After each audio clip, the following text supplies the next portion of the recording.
All right, let's talk about something you probably have sitting in your kitchen right now. And I bet you have no idea that its story is, well, it's pretty epic. Yep, we're talking about the humble orange. I mean, it looks so simple, right? So ordinary. But the journey this thing took, from a wild plant way back in ancient Asia all the way to your countertop, wow, it's a story packed with mythology, conquest, and even a little bit of scientific magic. So you ready to peel back the layers on this thing to see this everyday fruit in a totally new light? All right, let's do it. Okay, so this isn't going to be some dry history lesson. Think of it more like a hero's journey. And our hero, it's the orange. Yeah, we all think we know the orange. It's just an orange. What's the big deal?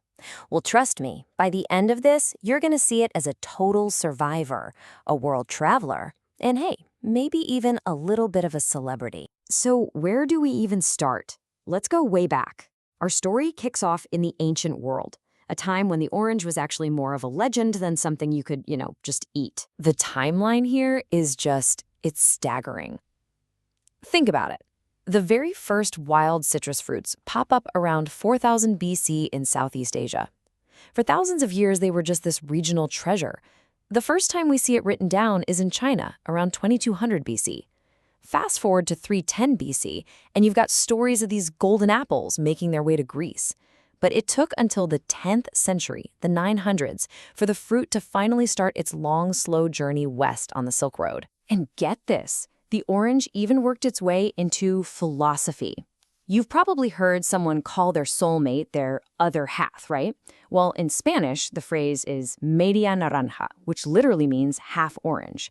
And the weird thing is, its origin has nothing to do with love or romance. It actually comes from Plato. He told this myth about how the first humans were these perfect round beings, kind of like oranges. But Zeus, being Zeus, got angry and punished them by splitting them in two. And ever since, we've been fated to search for our missing half. So the orange became this deep metaphor for our search for wholeness. How cool is that? Okay, so after that incredibly long journey from the east, the orange finally lands in Europe. But there was a catch. A pretty big one, actually. This was not the sweet, juicy fruit we know and love today. Not even close. See, the first oranges that got to Spain back in the 10th century were bitter oranges. And yep, the name says it all. They were incredibly sour.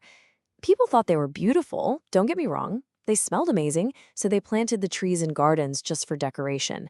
But eat them? No way. It actually took another 500 years before the sweet orange was cultivated. I mean, what good is a hero if it looks great but is totally useless? And if you need more proof, just look at the name. The word naranja in Spanish, you can trace it all the way back to the Sanskrit word naranga. And you know what that means? Poison for elephants. Seriously, poison for elephants. That doesn't exactly scream delicious snack, does it? So, our hero, the bitter orange, was in desperate need of a makeover, a total transformation. And that one pivotal moment, the one that changed the entire game, came from the most unlikely place you can imagine. A Spanish priest who just really, really loved to garden. This is it. This is the turning point of the whole story.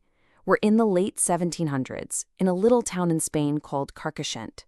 An unnamed priest, who was apparently a big gardening fan, decides to just mess around a bit. He starts grafting different citrus plants together, and through his experiments, he creates something that had never existed before.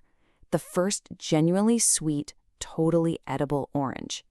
Just one guy, one experiment, and boom, history's made. And the fallout from this was absolutely massive. We're not just talking about a slightly tastier fruit. This single breakthrough took the orange from being, a pretty lawn ornament to a global agricultural powerhouse. The entire region of Valencia basically became the heart of a new citrus empire.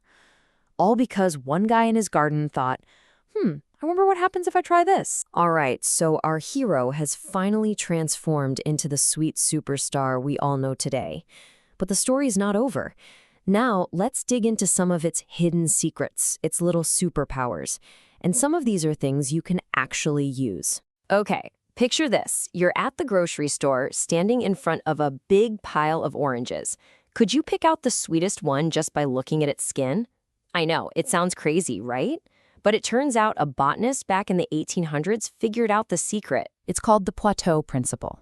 So back in 1818, this French botanist, Pierre-Antoine Poitou, noticed something really cool. You know those little tiny dots all over the orange peel, the oil vesicles? Well, they hold the secret. If those little dots are convex, meaning they bulge out like tiny little bumps, the orange is sweet. But if they're concave, sunken in like tiny dimples, it's going to be sour. How amazing is that? It's a simple botanical fact that's also a fantastic life hack for your next shopping trip. And the superpowers don't stop there. An orange is almost 90% water, which makes it super hydrating. The rest of it is just packed with good stuff, like healthy carbs and fiber for digestion. But, of course, its most famous superpower is what everyone knows it for, is its vitamin C. A single, medium-sized orange has around 82 milligrams of the stuff. To put that in perspective, that's more than the 60 milligrams you're supposed to get in an entire day. It's basically an immune-boosting powerhouse, all wrapped up in one sweet little package. So, from a mythical fruit to a bitter decoration to a global superstar, the orange's transformation is complete. Now, let's take a quick look at where our hero ended up, its triumphant role in the world today. And it's not just for drinking either. You can make this crazy good, super healthy dessert with just 2 ingredients. That's it: fresh orange juice and cornstarch. You just whisk them together, heat it up on the stove till it gets thick, then pour it in a mold and stick it in the fridge. What you get is this simple, delicious, firm orange pudding. It's incredible. You have to try it. And of course, we have to talk about how the orange is basically the life of the party. It's the absolute backbone of so many classic cocktails. I mean, think about it. The bubbly mimosa from 1920s Paris, the chic cosmopolitan, the super refreshing Agua de Valencia, or the smooth Harvey Wellbanger. Bartenders everywhere would be lost without it. And just when you think it's all over, the peel makes a comeback for an encore performance. So seriously, don't throw it out. Mix it with some vinegar and bam, you've got a great natural cleaner. Use the outside of the peel to shine up your stainless steel sinks. You can even hang dried peels by a window to keep mosquitoes away. Or, get this, hollow out half an orange and use it as a little holder for an aromatic candle. Our hero is useful right down to the very last bit. So the next time you hold an orange in your hand, just take a second to remember its unbelievable story. This isn't just a snack. You're holding a survivor with a history that goes back thousands and thousands of years. It's a world traveler that journeyed the Silk Road. It's a symbol from ancient myths. It's a modern muse that went from being a bitter decoration to a global sensation. It really makes you wonder, doesn't it?